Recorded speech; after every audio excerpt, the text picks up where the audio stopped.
I feel a bit sorry for William and Kate really being put in this position, demands for reparations, and a whole narrative here that Meghan and Harry have helped to create. I mean, of that, there is no doubt at all.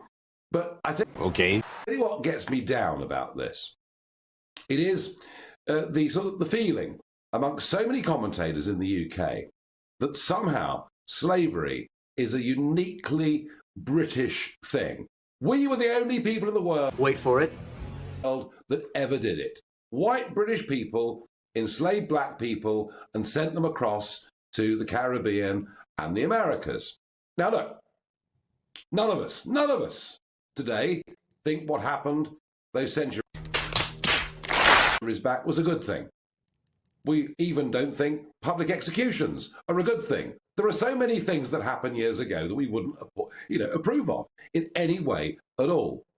But the thought we should pay reparations, well, hold on a minute. Okay, I'm listening. You have my attention. Because there was something called the Barbary Pirates. Now, I know that any young people watching this won't know, because they won't have been taught this at all through our education system. But a recent report from Ohio University in America suggests that up to 1.25 million people from Sicily right up the west coast of Spain and France and into Cornwall, getting back to your previous debate that you had before the break, Wales, Ireland, 1.25 million white slaves were taken by North Africans from countries that we now know as Algeria and Libya. And by the way, folks, it wasn't just the Brits doing slave trade. The rest of Europe were doing slave trade. So let's get a sense of perspective. And what's really brought all this on for me isn't just the royal visit to Jamaica. It's Tulse Hill in South London. Oh, now, I was at school at nice. A mile up the road. They're going to rename Tulse Hill. They're going to cancel Tulse Hill. They're going to get rid of dozens of road names. I've got to be honest with you.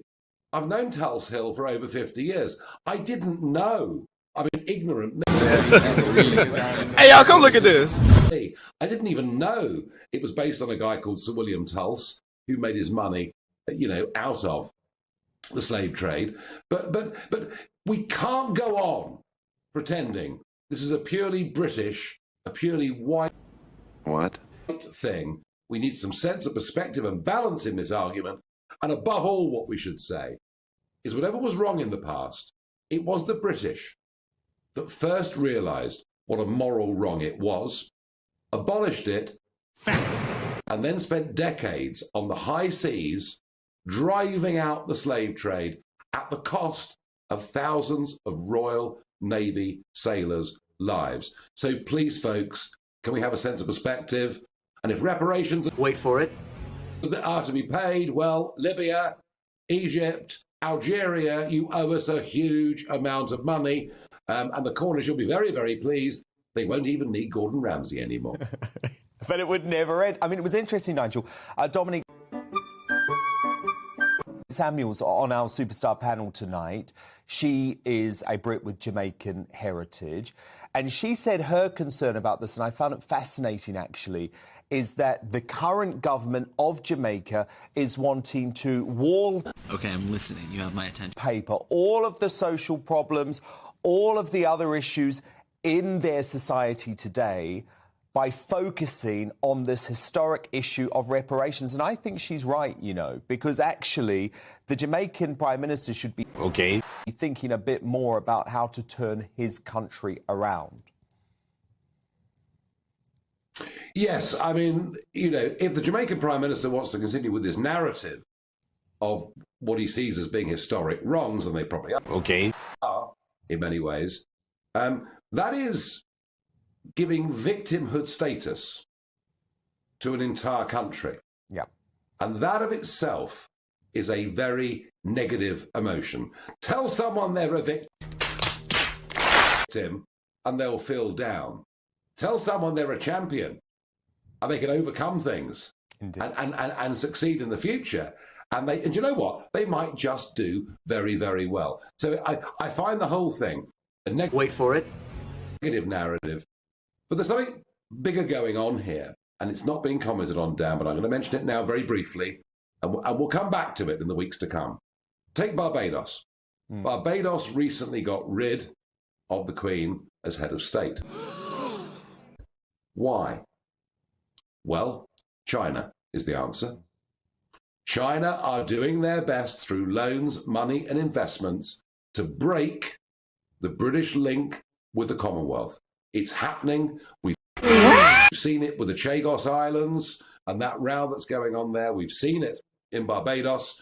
Jamaica, I don't think China's the influence there, but there is a big attempt out there to downgrade the English-speaking peoples of the world and this remarkable alliance. And there are lots and lots of people in Jamaica whose granddads flew in Bomber Command in World War II. There is an amazing link between our nations, and it's being poisoned by many, many people. And that is a terrible shame. Very good point. Very good point. Nigel, I just want to come back to this idea that's been propagated by the left-wing media, by BLM in particular, that the British royal family is racist. And yes, I did get a lot of criticism today because I blamed Meghan Markle for some of this, not for all of it, but for some of it. And I stand by that, Nigel, because her interview with Oprah Winfrey is being used by some of the main activists for reparations and a Republic in Jamaica right now.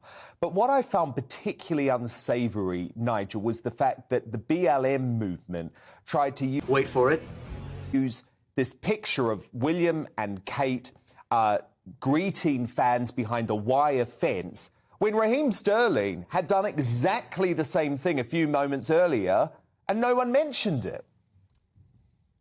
Are you serious? Yeah, well, look, you know, the contradictions, the untruths of Meghan Markle know no bounds. And the fact that Prince Harry himself is happy for his family to suffer some of the injustice that comes from this, the injustice that comes from this, is so wrong. But the truth of it is, as you can see, Kate and Wills are becoming global megastars. One dares to say Kate more than Wills. That doesn't make sense. Somewhat reminiscent of what was going on 40 years ago with his father and with Diana. But I think we should all be very pleased and very proud that out there on the world stage, we've got a couple like this doing us such great credit. And you know, with the Queen now being effectively confined to barracks in Windsor, we need to recognise that the royal family are the most important part of soft power that we have in this world. The Commonwealth now has within it 2.3 billion people. Add to that over 300 Americans who seem to love the royal family even more than we do, and you realise just how important the monarchy is to us, our presence, our soft power in the world, and especially in post-Brexit Britain, it matters even more. And that makes, frankly, what Meghan and Harry have done nothing but totally despicable.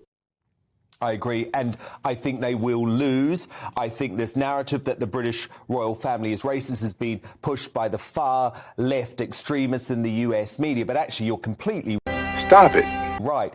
Even loads of Republicans, Nigel, in Jamaica absolutely adored William and Kate. There are about 60 protesters outside the British High Commission. It's just the fact that the media who are in Okay, I'm listening. You have my attention. the tank for Harry and Meghan in the US are trying to create a particular narrative. And I think they will lose, but we have to expose it. Well, look, you know, the media, the mainstream media, and that Hey, y'all, come look at this. includes a very large chunk of the British media, have always been ashamed of this country, of its standing, of its history, of its status, of its royal family, of its individuality, of its uniqueness. It's why they wanted us all to be parcelled and packaged up into a wonderful new European project run by bureaucrats we couldn't vote for, couldn't remove, and who were generally kicked out political failures for their own countries, such as Belgium. So look, there's nothing surprising in any of this. And I mean, look at Belize. The truth of it is, the Belize trip from the couple this week was a huge success. Half a dozen people turn up with placards and protest, and you would have thought the whole of Belize were in uproar. Uproar at the fact that the royal family had visited. I mean, Barbados, who got rid of the Queen as head of state, without a referendum, did it without reference to anybody, and opinion polls show, actually, a majority of Barbadians That doesn't make sense. wish that hadn't happened. So never be surprised that mainstream media wants to destroy our image, our reputation, our legacy, and our future. Do you know what? They don't like the country. They're embarrassed by us. And George Orwell got it so right in the late 1940s when he said, there's a certain type of Englishman who would rather steal from the poor box in church on a Sunday morning than stand for the national anthem. They're still there. They still exist. But the Brexit vote proved that the silent majority are sound, decent, upright, honest, patriotic people. And I believe in increasing numbers, they're going to become fans of GB News too.